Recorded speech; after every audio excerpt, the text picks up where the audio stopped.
Bonjour et bienvenue à cette nouvelle édition de Santé, Sciences et Développement, le magazine scientifique de SciDev.net en partenariat avec votre radio. Présentation, Sylvie Akoussan. Au sommaire de cette édition, la Côte d'Ivoire ne compte pas suspendre l'administration du vaccin AstraZeneca contre le coronavirus, à l'instar de certains pays d'Europe. Face à la polémique autour d'effets secondaires dus à ce vaccin, les autorités sanitaires ivoiriennes rassurent. En RDC, c'est depuis le 12 mars que les autorités sanitaires ont annoncé le report du lancement de la campagne de vaccination contre la Covid-19 par mesure de précaution. En attendant la nouvelle date, des investigations sont en cours par des experts, pendant qu'un stock de 1 700 000 doses de vaccin AstraZeneca reste en attente. Au Tchad, c'est une campagne de chimioprévention contre le paludisme saisonnier qui soulève des inquiétudes à N'Djamena. À travers la rubrique Kesako, nous serons en Côte d'Ivoire pour en savoir plus sur les bienfaits et inconvénients éventuels de la consommation de thé. Et puis comme d'habitude, en fin d'édition, nous allons parcourir l'agenda scientifique de la semaine.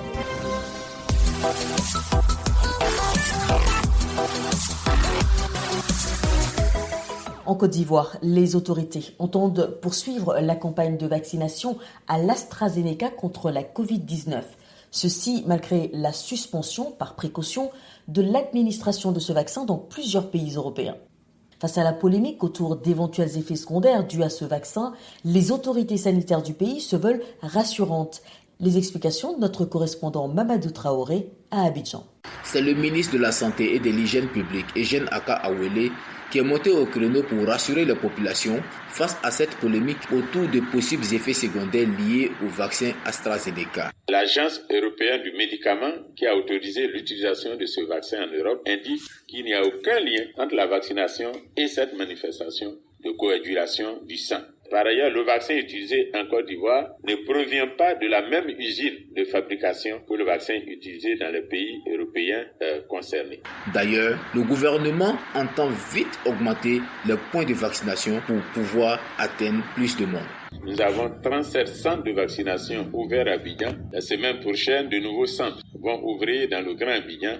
Par ailleurs, 13 centres de vaccination sont ouverts dans les différentes casernes et sont fonctionnels. La Côte d'Ivoire n'a pas encore enregistré d'effets secondaires graves liés au vaccin. Toutefois, des mesures de surveillance, notamment de pharmacovigilance, qui sont mises en œuvre par le ministère de la Santé et de l'Hygiène publique pour détecter toute éventualité de survenue d'effets secondaires. Depuis le 1er mars 2021, date de démarrage de la vaccination anti-Covid en Côte d'Ivoire, ce sont quelques 10 700 personnes qui ont été vaccinées contre la maladie. Le pays, qui fait face depuis janvier à une hausse fulgurante des nouvelles contaminations, veut à terme vacciner au moins 70% de sa population. Mamadou Traoré, Abidjan, Santé, Sciences et Développement. En RDC, toujours dans le cadre de la Covid-19, c'est également par mesure de précaution que les autorités sanitaires ont annoncé le 12 mars le report du lancement de la campagne de vaccination à l'AstraZeneca. En attendant la nouvelle date, des investigations par des experts sont en cours et l'objectif est de vérifier l'existence ou non d'une relation de cause à effet entre l'administration du vaccin et la survenue de troubles de coagulation sanguine. Pendant ce temps, un stock de 1 700 000 doses de vaccin AstraZeneca reste en attente dans un entrepôt à Kinshasa. Les détails avec Bertrand Mayumbu. Arrivé le 2 mars sur le sol congolais, un lot de 1 700 000 doses de vaccin AstraZeneca est stocké dans un entrepôt de plus ou moins 1000 mètres carrés, prêt pour être utilisé. 4 provinces étaient déjà ciblées dont la ville de Kinshasa, y compris le groupe d'individus prioritaires devront être vaccinés en premier lieu. Que faut-il comprendre dès lors du report de la date du lancement de la vaccination contre le coronavirus? Eteni Longondo, le ministre de la Santé congolais. Le ministère de la Santé est informé que par mesure de précaution, quelques pays de l'Union européenne ont suspendu temporairement l'utilisation d'un lot spécifique de vaccin AstraZeneca sur la base de rapports notifiant des troubles de coagulation sanguine chez des personnes ayant reçu le vaccin de ce lot particulier. À ce stade, la relation de cause à effet entre l'administration du vaccin AstraZeneca et la survenue de troubles de coagulation sanguine n'est pas formellement prouvée. Une investigation est actuellement menée par des experts. Par mesure de précaution, il a été décidé du report de la date du lancement de la vaccination en République démocratique du Congo. La nouvelle date sera annoncée incessamment. Entre-temps, le Comité consultatif mondial de l'Organisation mondiale de la santé sur la sécurité des vaccins, GACVS, examine systématiquement tous les signaux de sécurité vaccinale et préoccupations liées à la sécurité du vaccin Covid-19, afin d'alerter l'OMS en cas d'éventuels problèmes. Kinshasa, Bertrand Mayumbu pour Santé, Sciences et Développement. Au Tchad, le ministère de la Santé publique a lancé le 28 février une chimioprévention contre le paludisme saisonnier. Cette campagne, qui a pour objectif de ralentir la propagation du paludisme, soulève des inquiétudes dans certains quartiers. Les détails avec notre correspondant à N'Djamena, Adelph Mbaïdangro Adjekornondé. Ce sont les 10 arrondissements de la ville de N'Djamena qui sont pulvérisés depuis plus de 2 semaines. Le ministère de la Santé publique et de la Solidarité nationale a lancé le 28 février une opération de pulvérisation. L'objectif de cette chimioprévention est d'endiguer la prolifération du paludisme. Mais dans certains quartiers de la capitale tchadienne, des inquiétudes grandissent. Entre tout fréquent et le rhume, les habitants craignent d'autres infections. C'est le cas de Djimadngar Innocent, un habitant de Moksal, l'un des quartiers les plus mouvementés de N'Djamena. Depuis cette campagne de chimiopulvérisation, c'est un peu difficile. Moi particulièrement, je sens la toux, une grippe là qui me prend. J'ai du mal à respirer, j'ai des maux de tête, c'est un peu difficile. J'allais dire que c'est parce que je suis fragile, ma santé est fragile, mais c'est le cas de tout le monde. À la maison, tout le monde est enrhumé, tout le monde tousse. C'est depuis la pulvérisation et tout le monde se plaint dans le quartier. Cette frayeur gagne de plus en plus les fractions de la ville de N'Djamena et alimente les débats. Pour le docteur Oxum Jean-Brice, pharmacien et enseignant à l'université de N'Djamena, cette inquiétude est légitime. La pyrimidine méthyle, c'est un organophosphoré qui détruit donc les insectes, les cafards, etc. Une fois pulvérisé, et que si l'homme l'aspire, il va donc avoir des réactions de type allergique, à tout, des réactions cutanées, ou encore, si c'est en contact avec l'œil, de l'armouillement, etc. Tandis que la permétrine, qui est une substance qui détruit les larves, elle également, lorsqu'elle rentre en contact donc avec la peau, on va noter des érythèmes légers. Si ces substances sont-ils nocives pour l'homme? Oui, s'ils entrent en contact direct avec l'homme. C'est pourquoi il va falloir sensibiliser la population pour qu'ils ne puissent pas rentrer en contact direct. Une forte sensibilisation préalable, c'est ce qui manque à cette campagne. Baïndang Djikornondé Adelph, N'Djamena pour Santé, Sciences et Développement.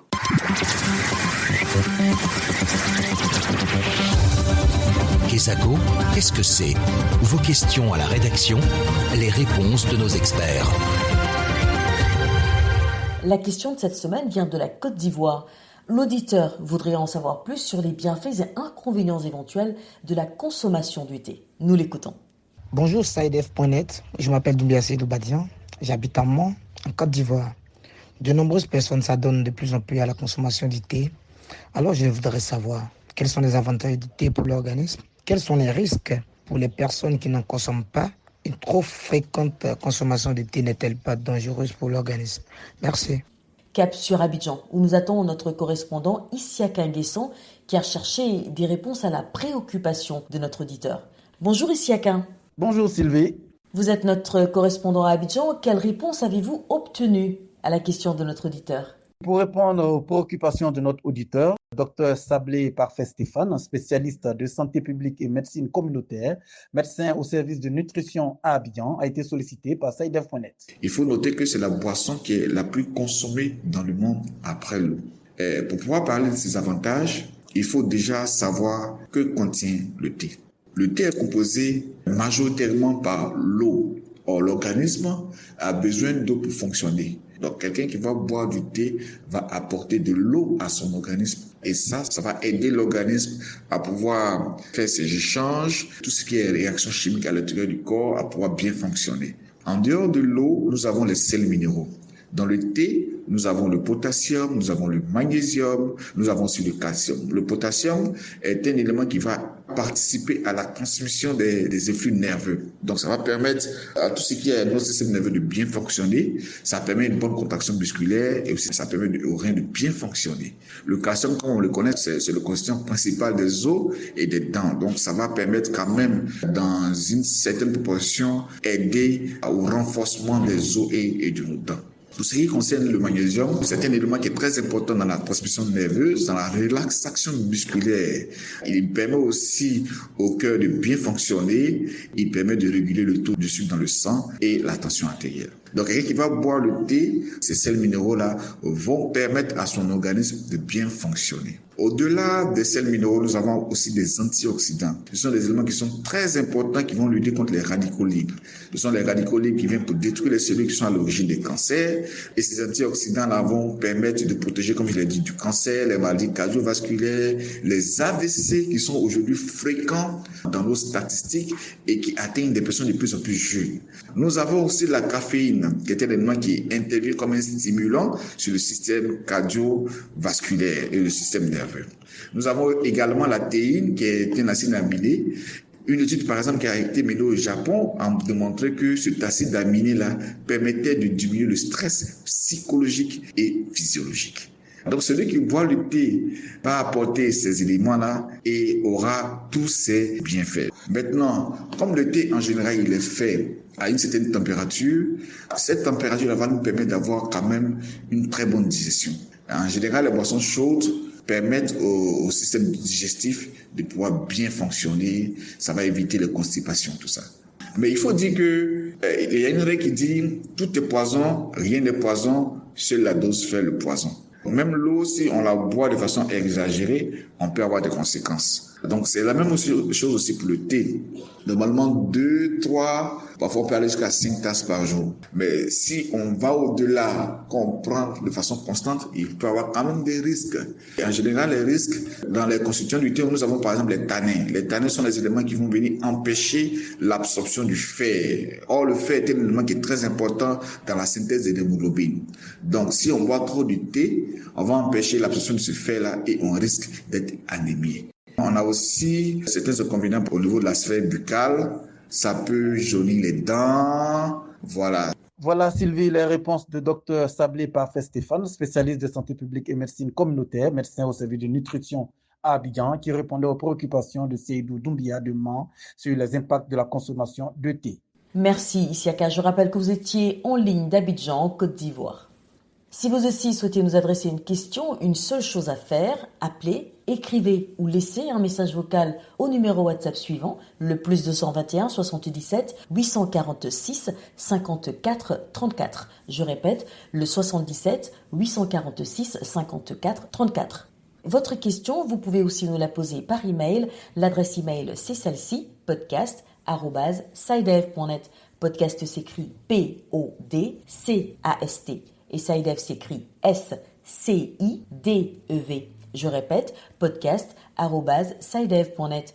Vos questions et commentaires sont attendus à ces différentes adresses à tout moment de la journée. L'agenda. C'est l'heure de feuilleter l'agenda scientifique de la semaine avec Bilal Taïrou. Bonjour Bilal. Bonjour Sylvie, bonjour chers auditeurs.